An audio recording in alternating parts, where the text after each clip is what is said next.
Hello guys, this is Movie Lover and welcome to this Movie Lover world. The movie is set in Japan, in the year 2030. Because of a sudden decline in the global oil production, prices of commodities have risen steeply and the domestic unemployment rate is the worst since the end of World War II. In short, Japan is undergoing a hyper-recession period, which has brought turmoil all over the country. At the start of the movie, a news broadcast shows people protesting against the increasing prices in the country. People have come out of their homes as they don't have any source of income because of the rising unemployment. Meanwhile, at the government employment office, we are introduced to the protagonist, Yumoto. Just like everyone else, Yumoto also has been badly impacted by the current crisis. He asks the job placement officer for a suitable job, but unfortunately, there is none. It turns out that this has been Yumoto's fourth visit to the office this week. As he argues with the officer for a job, the lights suddenly go out. This shows how critical the situation of the country has become. Later, a devastated Yumoto wanders around a park and stumbles across a peeing boy statue. The words, "useless guy," have been scribbled on the statue, and seeing this, Yumoto resonates it to himself. He then takes out a handkerchief and begins erasing the words.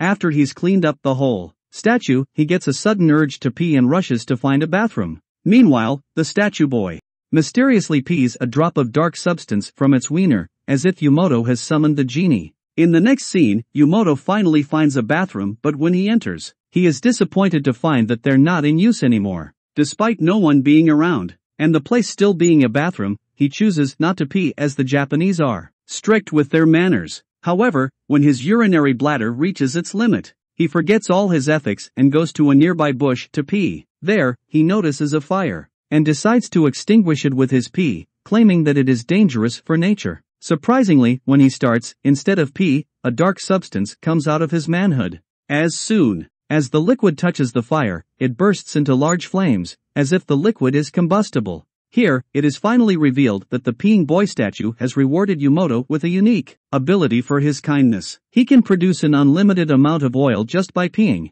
Startled by the strange incident, Yumoto immediately heads to a doctor to get examined. He provides a sample of his urine, and after inspecting it, the doctor is taken aback. Yumoto inquires if everything is fine, but the doctor simply asks him to wait, and goes outside. After a while, he brings two men to the place and points them towards Yumoto. The men are from the National Research Institute, and they are there to escort Yumoto to their laboratory for research. Yumoto tries his best to convince them that he is a normal person, and that he just wants to go home, but the men drag him to their van. On their way to the lab, Yumoto again gets a sudden urge to pee and requests one of the men for a break. This time, his request is granted, and the van stops near a secluded jungle. Soon, Yumoto starts peeing on a tree while the man keeps an eye on him.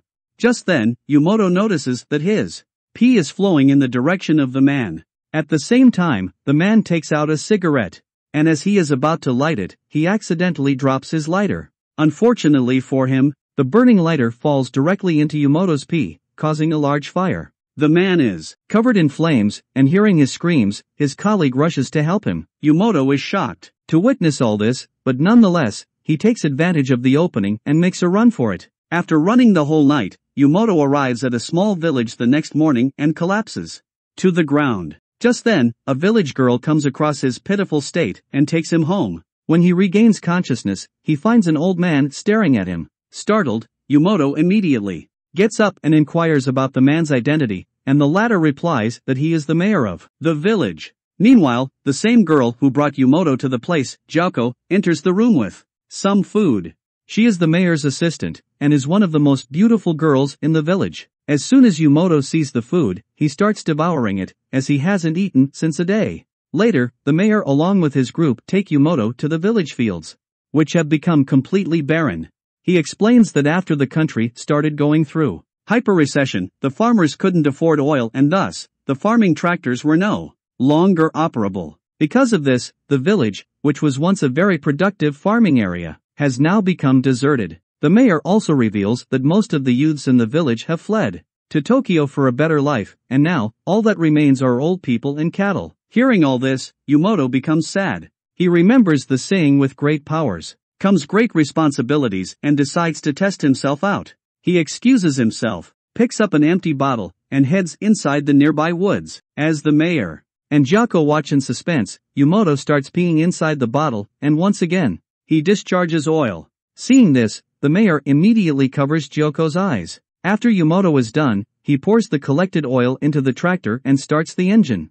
Surprisingly, the tractor comes to life, leaving the mayor and his group stunned. Yumoto then bids goodbye to the group and prepares to leave. However, the mayor requests him to stay. In the next scene, Yumoto is taken to the village school, where he is offered a job.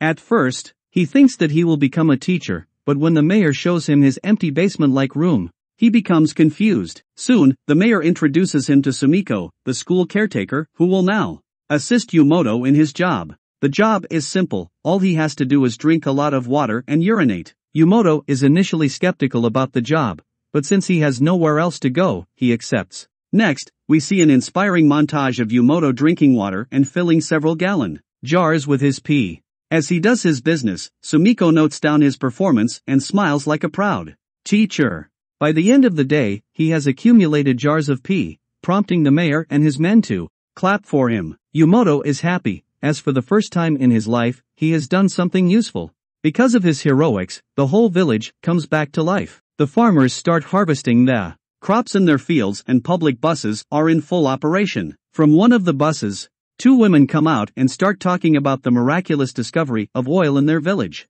They also talk about how their village is the only one to not suffer power outages. Yumoto, who has also come out of the same bus, overhears their conversation and smiles. Later, he returns to his office and starts his usual business. After a few hours, he completes his quota of liters and decides to leave, but just then, the mayor arrives and orders him to produce more oil. By this time, greed has set into his mind, and he wants more oil for himself. Hearing this, Yumoto claims that he is already tired, but the mayor forces him to start peeing.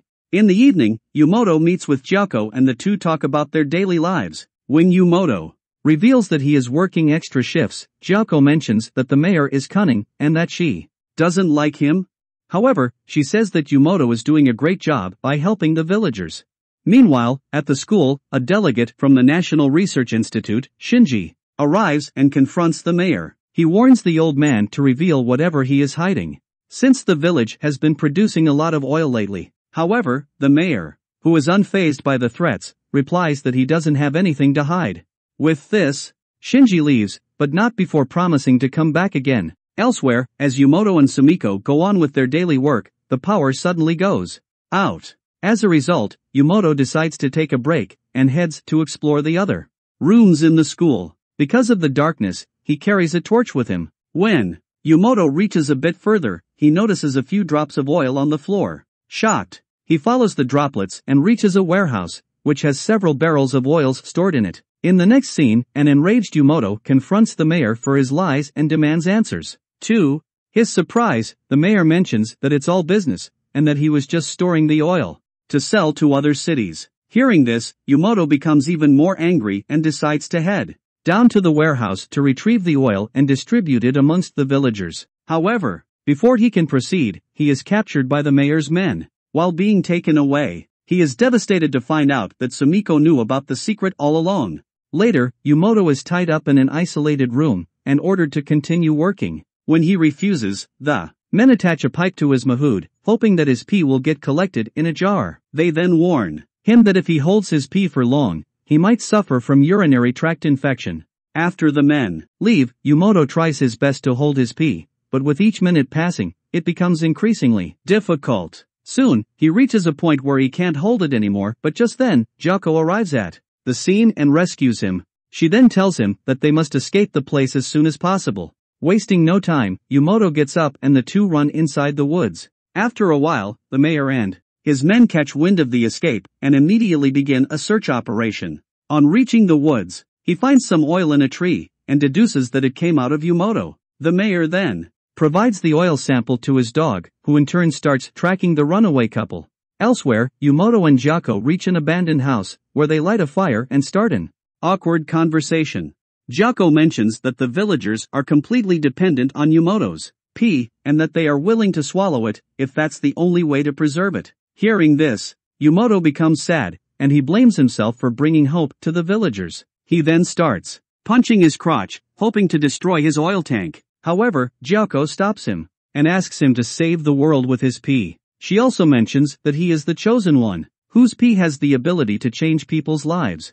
The speech finally inspires Yumoto, and he agrees to use his pee for the betterment of humanity. Following this, the duo start making out, and while they are busy, we see a drop of oil appearing out of nowhere and dropping into the fire. The next morning, as the couple is still asleep, the mayor and his men arrive at the place. They immediately wake the duo up and apprehend them. As they are about to leave, Shinji suddenly barges inside the house with several armed officers. He then threatens the mayor to hand Yumoto over to him, but the latter refuses.